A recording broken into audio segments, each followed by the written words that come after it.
अध्यक्ष 2 शब्द बोलणार आहे ते सर्वांनी ऐकून घ्या.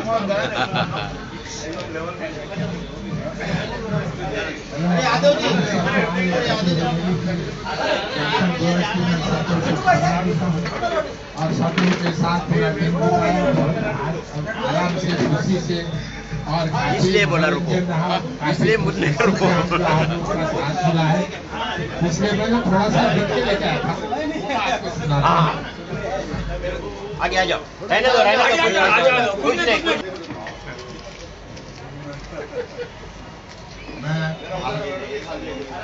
हाँ ठीक है बोलिए। भारतीय संविधान मंत्रिमंडल द्वारा 26 नवंबर 1949 को ग्रहण किया गया और 26 जनवरी 1950 से गणतंत्र दिवस के रूप में प्रतिवर्ष मनाया जाने लगा। इसलिए गवर्नमेंट जो भारतीय अधिनियम 1935 को बदला गया। स्वतंत्र होने के बाद संविधान की रचना हुई। संविधान के मुख्य निर्माता डॉक्टर बाबा साहब अम्बेडकर थे। उनके सानिध्य में एक समिति बनी। उस समिति ने संविधान की रचना किया। वह लागू हुआ 26 जनवरी 1950। 26 जनवरी को लागू हुआ, इसीलिए 26 जनवरी को गणतंत्र दिवस के रूप में मनाया जाता है। आजादी के पहले हमारे देश की क्या स्थिति थी? हमारा देश गुलाम था लगभग 200 वर्षों तक। 200 वर्षों तक भारत देश गुलाम था। 100 वर्ष तो गुलामी में पिस गया।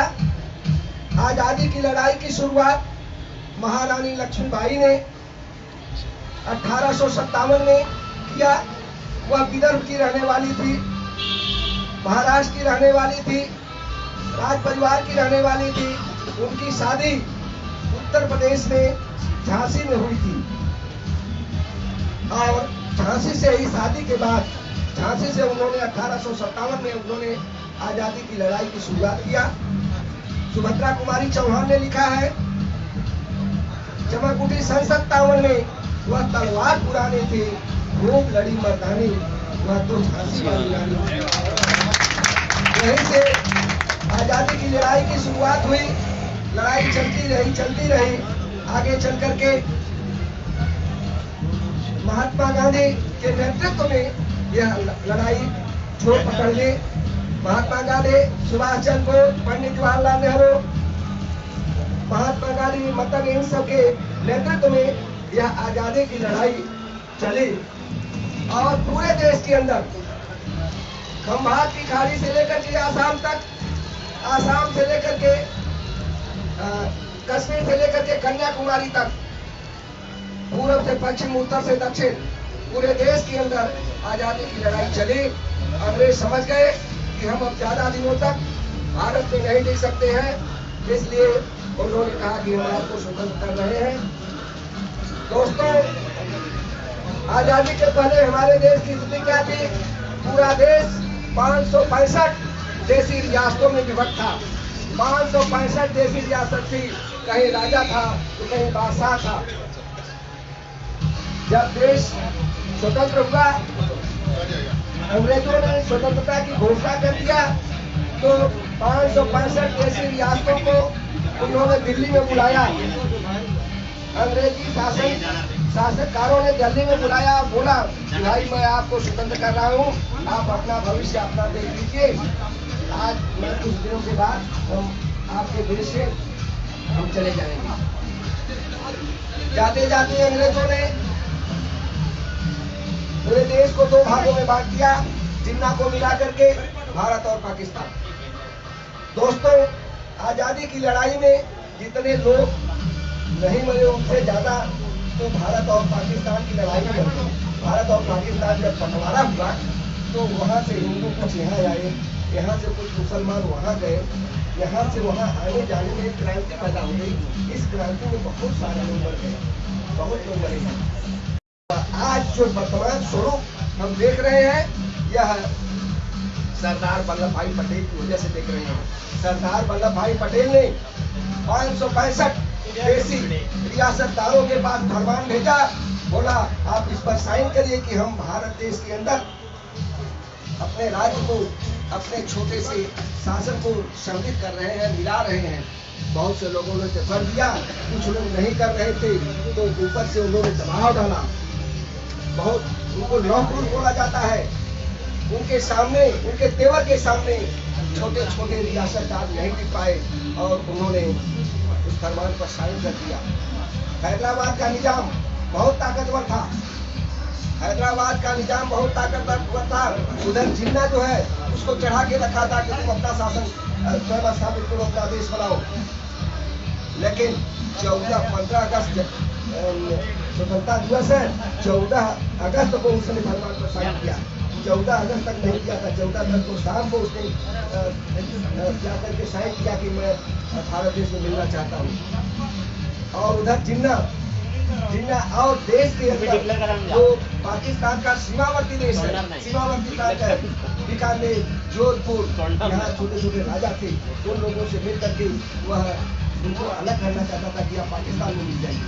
अगर पाकिस्तान में मिलते हैं तो लाहौर से राजस्थान तक, बीकानेर तक, जोधपुर तक हम सड़क बनवा देंगे, रेल मार्ग बनवा देंगे और यहाँ का बहुत ज्यादा विकास हो जाएगा। और ऐसा कह करके रात में आया था, ऐसा कह करके उसने फरमान रख दिया सामने, बोला इस पर साइन कर दिया। तो जोधपुर के राजा कुंदन सिंह थे, उन्होंने कहा नहीं, थोड़ा सा हमको सोचने का समय दीजिए, सोचने का समय दीजिए। इसके बाद वह नाराज होकर के चला गया। इस तरह से मतलब इतनी विकट परिस्थितियों से हमारा देश गुजरा है। सरदार वल्लभ भाई पटेल ने सबको मिला करके आज जो वर्तमान भारत दिख रहा है, यह स्वरूप सरदार वल्लभ भाई पटेल की देन है। सरदार वल्लभ भाई पटेल को लौहपुरुष बोला जाता है। उनके तेवर के सामने कोई टिक नहीं सका और उन्होंने एक विशाल गणराज्य की स्थापना किया है, जो खंभात की साड़ी से लेकर आसाम तक और जम्मू कश्मीर से लेकर के कन्याकुमारी तक फैला हुआ है। आज वर्तमान स्वरूप सरदार वल्लभ भाई पटेल की देन। दोस्तों, जब देश स्वतंत्र हुआ तो हमारे आज भी वह जगह चीन के कब्जे में है। नेहरू जी इस सदमा को झेल नहीं पाए और 1965 में उनका देहांत हो गया। उनके देहांत के बाद प्रधानमंत्री लाल बहादुर शास्त्री जी बने और लाल बहादुर शास्त्री के शासनकाल में 1965 में पाकिस्तान ने भारत के ऊपर आक्रमण कर दिया। लेकिन भारतीय सेना उस समय मजबूत हो गई थी। भारतीय सेना ने पाकिस्तानी सेना को खदेड़ दिया। लेकिन पाकिस्तान जो आक्रमण किया वो जम्मू कश्मीर को लेकर के किया। इनको ताशकंद में बुलाया गया, इनके ऊपर दबाव डाला गया और हस्ताक्षर ले लिया गया। कुछ ऐसा दौरा था जो जिसको ये सहन नहीं कर पाए और वही ताशकंद में ही इनका हार्ट अटैक आ गया, वही मर गए। इस तरह से देश के एक लाडले प्रधानमंत्री को खो दिया। इसके बाद इंदिरा जी हमारे देश की प्रधानमंत्री बनी। उनको दुर्गा का अवतार कहा जाता है। अटल बिहारी वाजपेयी ने उनको दुर्गा का अवतार कहा है।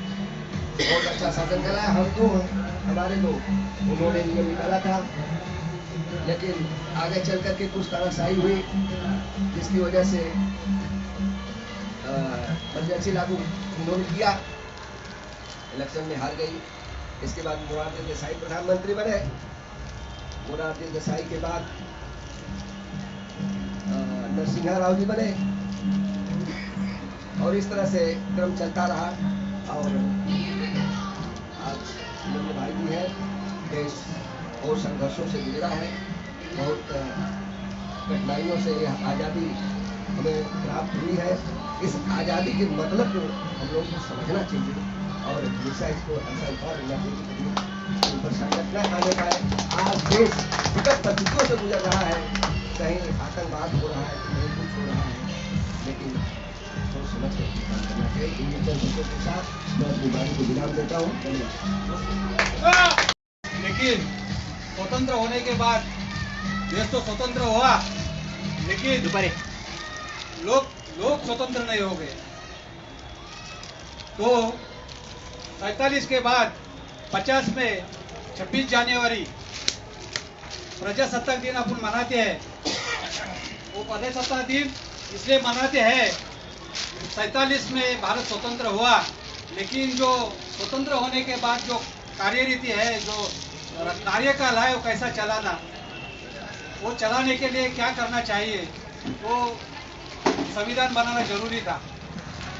तो संविधान बनाना जरूरी था, तो इसके लिए नेहरू और गांधी जी इन्होंने तय किया कि ये अगर संविधान बनाना है तो ऐसा संविधान चाहिए, और इसके लिए कोई विद्वान एजुकेटेड आदमी चाहिए। तो ये बनाने के लिए उन्होंने नेहरू जी को कहा, गांधी जी ने नेहरू जी को कहा, ये तो देश तो स्वतंत्र हुआ, लेकिन संविधान बनना जरूरी है, और ऐसा संविधान चाहिए, वो संविधान चाहिए कि वो लंबे समय तक टिक सके। तो इसके बाद नेहरू ने बोले ये संविधान बना सकता है तो कौन बना सकता है, जो अपने देश में डॉक्टर बाबा साहब अम्बेडकर है, वो विद्वान व्यक्ति है, वही संविधान बना सकते हैं। तो आप उनको कांटेक्ट करो। थोड़े ही शब्द हमें याद है, मैं सुना देता हूँ आप लोगों को।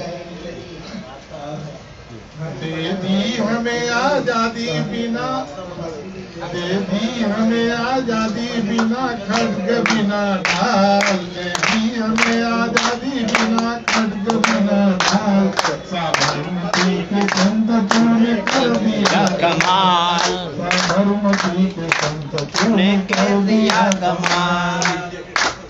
Very good, very good. उपस्थित अध्यक्ष, सेक्रेटरी, खजिनदार, सर्व सभासद, आज आपण दिन साजरा करतो, हे आपल्या सर्व जाती धर्माच्या भावंत लोकांची एक प्रेरणा आहे। जर बाबासाहेबांनी एक घटना लिहिली नसती, संविधान लिहिलं नसतं, तर आज आम्ही एकत्रित भावनेने राहिलो नसतो, आणि आमच्या देशाची जशी पूर्वीची हाल होती तशी अवस्था झाली असती। आणि त्या संविधानामुळे आज आम्ही एकत्रित येऊन, आणि आम्हाला आज प्रजासत्ताक दिन जो हक्काचा दिवस आहे, प्रजा जे सर्व देशामध्ये आपल्या एकमेकाला सहकार्य करते, प्रजा ही प्रजासत्ताक आहे, सगळं प्रजेचं राज्य आहे, आणि ही प्रजा तीच आपला हक्क पुढे घेऊन जाण्यासाठी सर्वांना सहकार्य करेल, आणि आपल्या सर्वांना 26 जानेवारी प्रजासत्ताक दिनाच्या हार्दिक शुभेच्छा देतो।